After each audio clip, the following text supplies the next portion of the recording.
Kita semua pasti pernah ada di titik lelah, saat doa rasanya nggak didengar, usaha mentok, dan hidup seolah nggak bergerak kemana-mana. Begitu juga Pak Rizal. Hidupnya berantakan, rezeki seret, pekerjaannya hilang, dan keluarganya terancam nggak bisa makan. Tapi semua berubah saat dia mulai bangun malam. Nggak ada yang instan.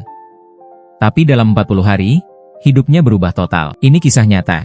Dan bisa jadi, kamu adalah orang selanjutnya yang akan merasakannya. Bismillah walhamdulillah, jika video ini muncul di beranda kamu, ini adalah petunjuk dari Allah kepadamu. Setidaknya tulislah sholawat kepada Nabi Muhammad SAW dalam komentar.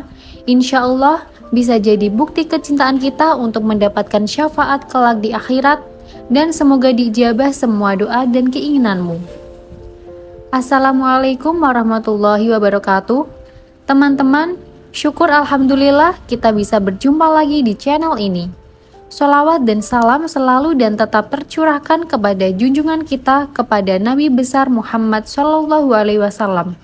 Allahumma sholli ala Sayyidina Muhammad wa ala ali Sayyidina Muhammad.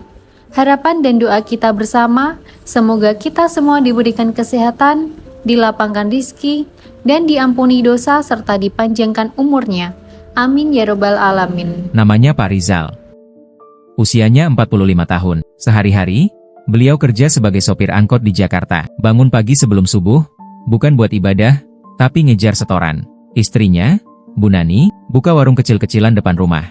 Anak 2, yang satu SMA, yang satu lagi masih kelas 5 SD. Hidup mereka nggak mewah, tapi cukup, sampai akhirnya datang badai. Waktu itu, angkot yang biasa Pak Rizal bawa rusak parah, mesin mati total.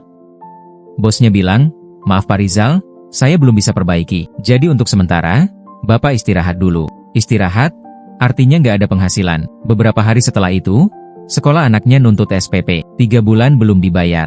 Token listrik habis.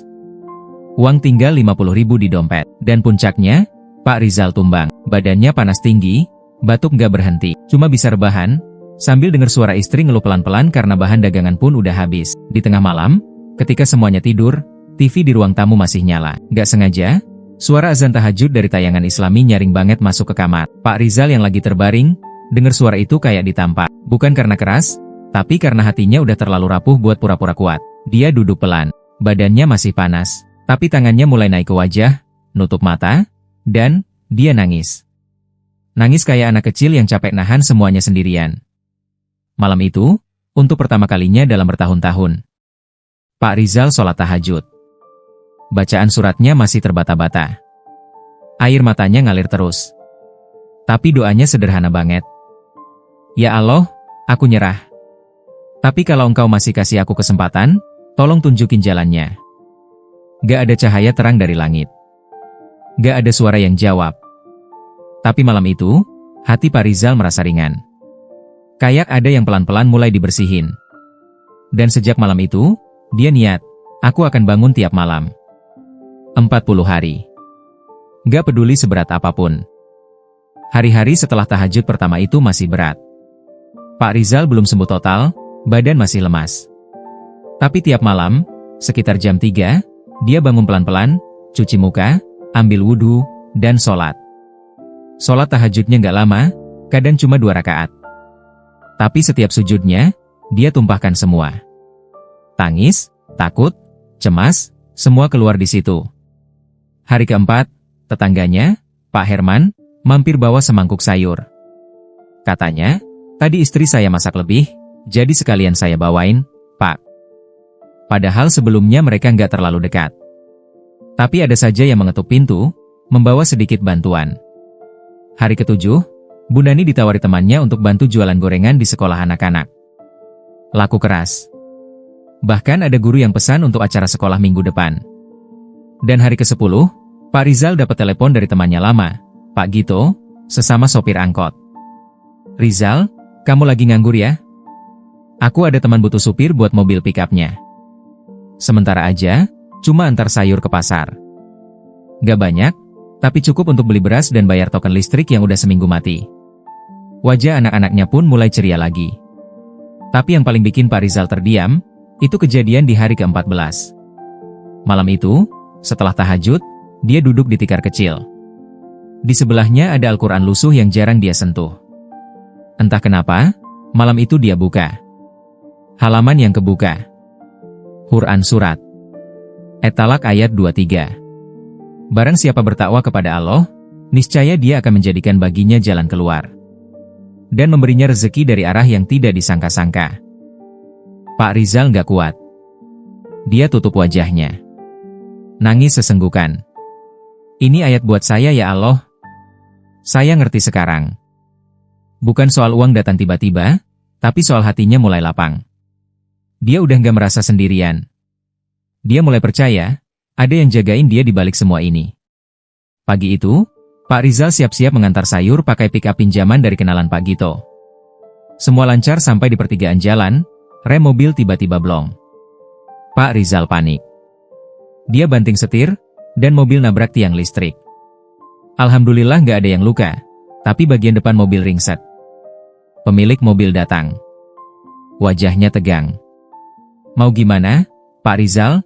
Saya juga lagi susah. Mobil ini satu-satunya usaha saya.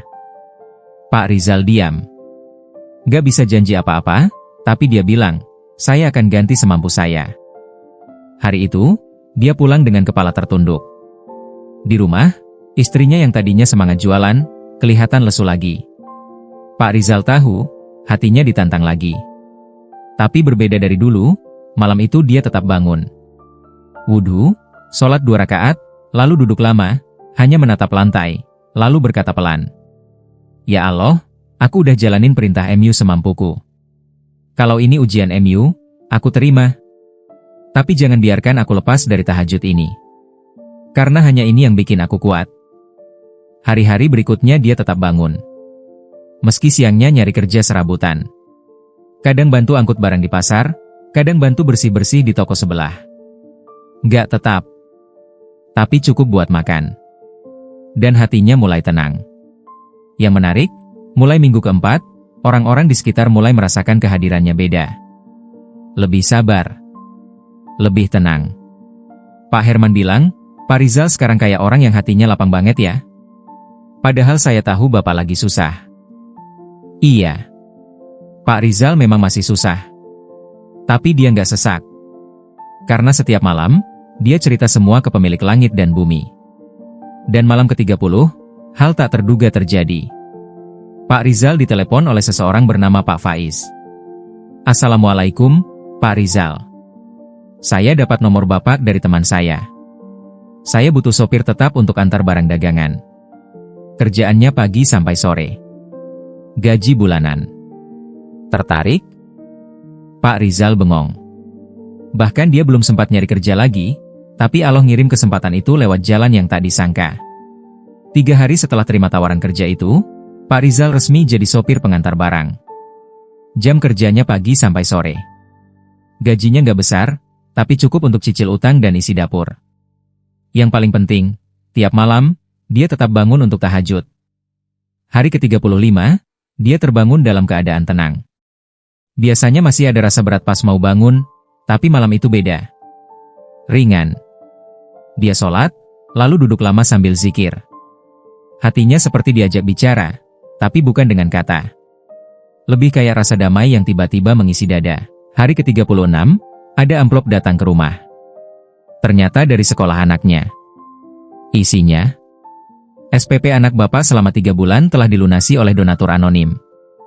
Terima kasih atas semangat Bapak dan keluarga. Pak Rizal dan istrinya hanya bisa saling pandang. Lalu menangis. Karena mereka tahu, ini bukan sekadar bantuan. Ini jawaban dari doa-doa malam yang mungkin gak pernah terdengar manusia, tapi didengar Allah dengan sangat dekat. Hari ke-37, pagi-pagi sekali, Pak Faiz, atasan barunya, tiba-tiba ngajak ngobrol. Pak Rizal, saya ini punya gudang baru yang mau dikembangkan. Saya butuh orang yang bisa saya percaya buat pegang operasional. Saya lihat Bapak rajin, jujur, dan tenang. Mau bantu saya urus dari dalam? Pak Rizal kaget. Dia cuma jawab, kalau Bapak percaya, insya Allah saya siap belajar. Hari itu, hidupnya berubah. Dari sopir harian, sekarang punya posisi tetap. Gaji naik. Bahkan ditawari tempat tinggal sederhana dekat gudang. Anaknya bisa lanjut sekolah tanpa harus nunggak. Dan yang paling membahagiakan, istrinya, yang dulu sering ngeluh karena lelah dan putus asa, sekarang tiap malam bangun bareng dia. Sholat tahajud, berdua. Pak Rizal bilang, "Dulu saya pikir, tahajud itu cuma buat orang yang lagi punya waktu dan semangat. Tapi ternyata, justru itu jalan buat saya bertahan." Hari ke-40. Pagi itu langit mendung, tapi hati Pak Rizal justru terasa terang. Ada semacam rasa syukur yang gak bisa dijelaskan. Bukan karena harta, bukan karena jabatan. Tapi karena ia sadar, hidupnya sudah kembali ke poros yang benar. Malam ke-40 itu, seperti biasa, ia bangun lebih awal. Wudu, lalu sholat tahajud. Tapi malam itu berbeda. Di rakaat kedua, air matanya jatuh bahkan sebelum membaca Al-Fatihah. Karena dalam diam, ia seperti mendengar suara hatinya sendiri berkata, "Terima kasih ya Allah. Bukan karena Engkau kasih aku pekerjaan, bukan karena rezeki lancar. Tapi karena Engkau tuntun aku kembali pulang kepada MU." Setelah salam, ia tidak langsung bangkit. Ia duduk cukup lama, menatap sajadah yang mulai basah. Lalu ia berdoa, pelan, dengan suara gemetar. "Ya Allah, aku sadar, yang Engkau ubah bukan hidupku, tapi hatiku." Dan dari situ, segalanya ikut berubah. Di pagi harinya, Pak Rizal berangkat kerja seperti biasa. Tapi ada satu perasaan yang terus ia bawa, damai. Bukan karena masalah sudah hilang, tapi karena ia tahu sekarang, kemana harus kembali kalau masalah datang. Beberapa minggu kemudian, Pak Rizal diminta jadi pengisi kajian kecil di musola dekat rumah barunya. Ia bukan ustadz, bukan orang alim. Tapi ia hanya berbagi satu hal. Teman-teman, kalau kalian lagi di titik paling rendah, jangan buru-buru nyalahin keadaan. Mungkin Allah sedang nunggu kamu di sepertiga malam. Dan mungkin, jawaban dari semua doamu bukan terletak di dunia, tapi di perubahan hati. Kini, setelah 40 hari tahajud itu, Pak Rizal masih tetap bangun malam. Bukan karena lagi butuh, tapi karena sudah jatuh cinta. Ia tahu, tahajud bukan hanya soal permintaan, tapi soal hubungan. Hubungan antara hamba yang lemah, dengan Tuhan yang Maha Kuasa. Dan satu kalimat terakhir yang selalu ia sampaikan ke siapapun yang bertanya. Tahajud itu bukan sulap. Tapi kalau kamu istiqomah, itu adalah jalan rahasia menuju takdir terbaik dari Allah. Kalau kamu merasa kisah ini menyentuh, jangan lupa untuk klik like, subscribe, dan bagikan ke temanmu yang sedang berjuang dalam hidup. Karena mungkin, tahajud adalah jawaban yang selama ini mereka cari. Wassalamualaikum warahmatullahi wabarakatuh.